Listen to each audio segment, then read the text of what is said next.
transformation from fossil fuels to electric. However, we're not equipped to make that transformation now. And how about the people that are going to have to pay, who are living paycheck to paycheck, that now have to going to pay $8, $9 a gallon? Plus, are you ready to just? Do you have the money just to trade in your current, petroleum-based car and just go spring for a $65,000 Tesla? Not a lot No, of people have that I've kind of disposable cash. I've got a gas-based car and I expect this to last me another 10, possibly even 12 years. So it's I'm not getting an electric car anytime soon. But this isn't actually a gaffe. This is democratic policy. And I'm sure you remember 8, 9 years ago when we were on terrestrial radio talking about the fact that Barack Obama's energy secretary stated point blank their goal was to get gas to $7 a gallon to try to force people to use less of it and make that transition. So this has been going on for multiple administrations. The Well, Democrats want to get rid of fossil fuels, but they don't want to put the steps in to do it realistically. They just want to flip a switch and have everybody be running on electric cars. yes, you have a basically religious ideology, the green ideology, by hook or by crook, or no matter how much pain is involved, we need to do this immediately. Where anyone, and Biden's incapable of this, anyone with half a brain would incentivize the private sector, maybe incentivize some leading universities and research facilities, uh, put incentives to for companies to come up with really great electric and green technologies and phase it in over 10 years, 15 years. But, Actually, the government doesn't even need to do all that much. There is actually a company out there right now. Now, first of all, nuclear fission reactors are so much safer than they were, when they were built in the 80s. They're smaller, they generate more energy, and the nuclear rods and the fuel can all be recycled and reused. So we have this technology already. But there is actually a company that is saying within the next 10 years, they will have commercially available nuclear fusion reactors, which are even safer. But the left doesn't want to hear about nuclear energy, which is greener than wind or solar, cheaper, and more efficient. yes, well, you said something that was interesting. Maybe just because I'm older than you. You said that the nuclear power back in the '80s. No, it was the '70s. The no That, nukes movement of the late '70s after 3 Mile Island. But here's the point. I'm not picking on you for that's stupid okay. dates. That's not the important thing. The important thing is they killed nuclear power. The left, okay, in just again an emotional tirade. And I had my friend's father, just a regular kind of guy, says, "Imagine the kind of inroads and innovation that could have happened if they didn't." Basically, I mean, most of our nuclear reactors are like 50 years old, but again, the left being Yes. emotionally driven. This is like 40 years ago, they put the kibosh on further nuclear development. It's the Europeans and other countries that are making the advances. And again, it's all about being emotionally driven. And I think they're so screwed up and so anti-science that if you gave them or presented them the reality of nuclear fusion and safe nuclear power, they'd still poo-poo it. Well, because the left runs on fear. They want to create fear in the voting public and say, well, we're the only ones that can protect you from that. And that's been their campaign for 40, 50 years already.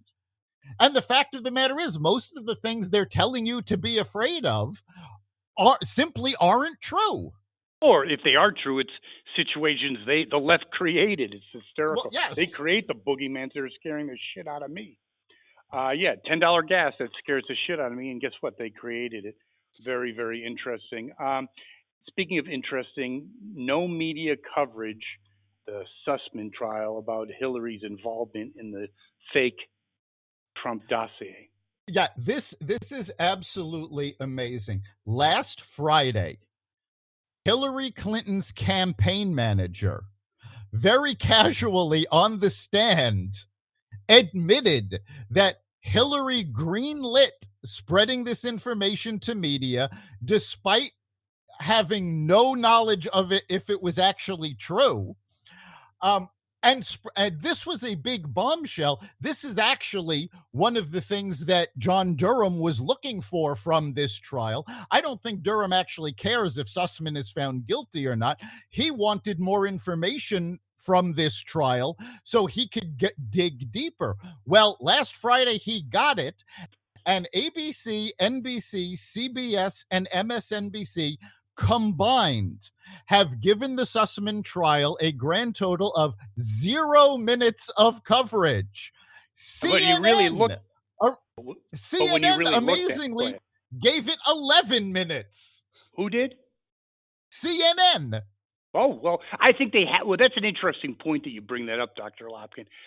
I think CNN powers the people that are still there or there before things really hit the fan are scared shitless, and they better be moving at least a little bit to the center because they know there's changes a coming.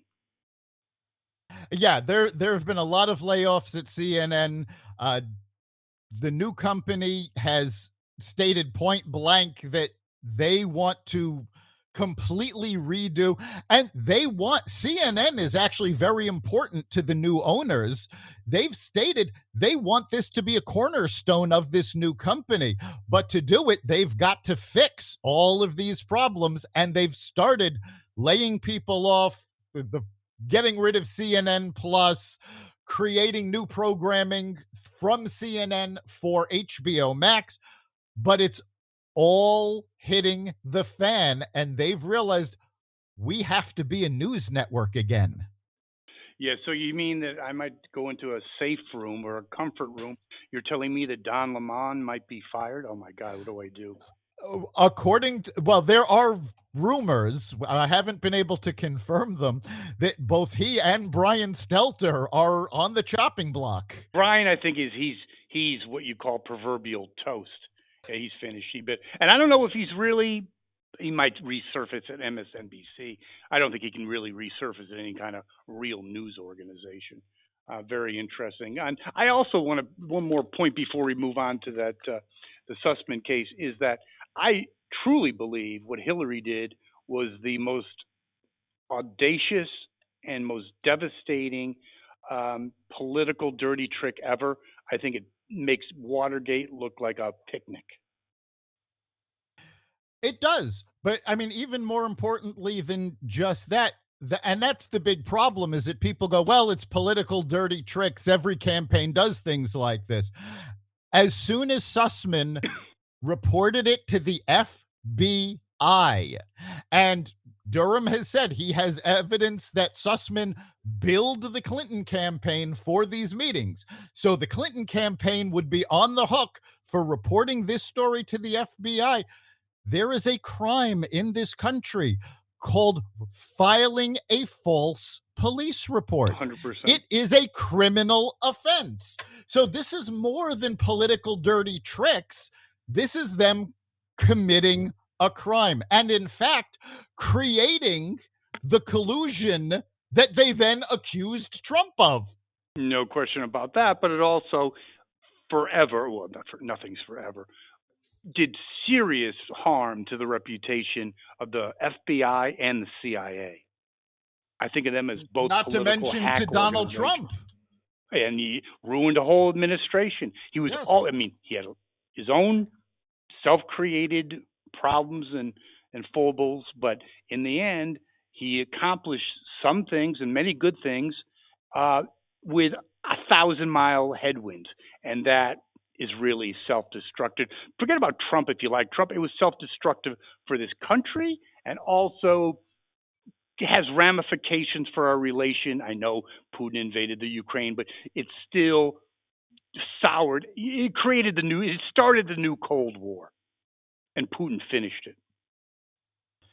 Well, Putin finished it, but I think Biden has done a lot to bring us into two Cold Wars, one with Russia, one with China. He's So, the gift that keeps on giving. Yes. yes. No question about it. And speaking of the gift that keeps on giving in terms of incompetency, we have a continued problem with the baby formula. His airlift from Sweden, I believe, and possibly other places, is just a pinprick in terms of filling the dike or filling the supply chain. This is a real problem. I mean, this is not like a joke, like, oh, mothers who are not breastfeeding can go out and go to, 7-Eleven, get a carton of milk. No, kids can't No, have you can't. cow's milk. This is a real issue. And again, politically and just socially, when you come between a mother and her cubs, you're dealing with a hell of a lot of kick ass. It started with the whole political correctness in the educational system, and that was definitely evident in the recent gubernatorial elections in Virginia. And now you have a shortage and a severe shortage of critical baby formula. Again, when we stumbling into the midterms, Lopkin, it's not looking good. No, it isn't. And this baby formula problem was exacerbated by the Biden administration, but the roots of this actually go way further back, because what has happened is, and for those of you who don't know how this started, there were some cases of salmonella, and Abbott recalled their formula and shut down the factory that it was suspected the salmonella came from. This is what corporations are supposed to do. Now, where the Biden administration made this worse is this all happened this happened actually late last year in October. By February, the FDA had already investigated the factory and found that the salmonella didn't originate there. However, and this was an investigation that went on in February and March. However, the FDA still has not given Abbott the green light to reopen the factory. And I need all to they ask you. I need to ask you a question. At one point, Biden failed to appoint a head of the FDA. Do they have one yet? Honestly, I'm not sure. I mean, I know I they don't have an think they do. acting one, but I'm not sure if they actually have somebody permanently in place. But God. so the FDA's incompetence is what caused the bulk of this problem. But the roots actually go back decades, because what happened was there were only 4 companies that make baby formula here in America. The FDA has refused up until these airlifts to allow foreign companies to manufacture baby formula for sale in the It's US. called K And Street. and Abbott has the this one factory that they closed down manufactures the bulk of formula available in this country. Now, the reason that this one factory manufactures so much, it's not that this formula was the greatest formula and people, decided, well, this is what we want to feed our children. It's because WIC, the food stamp program, decided that that was the only baby formula that they were going to allow people on food stamps to buy. Yeah, So but when instead I of interjected about K Street, it's also about lobbying, and these companies lobbied against against for that to happen. So again, politicians putting their own self interest ahead of ours and the country's.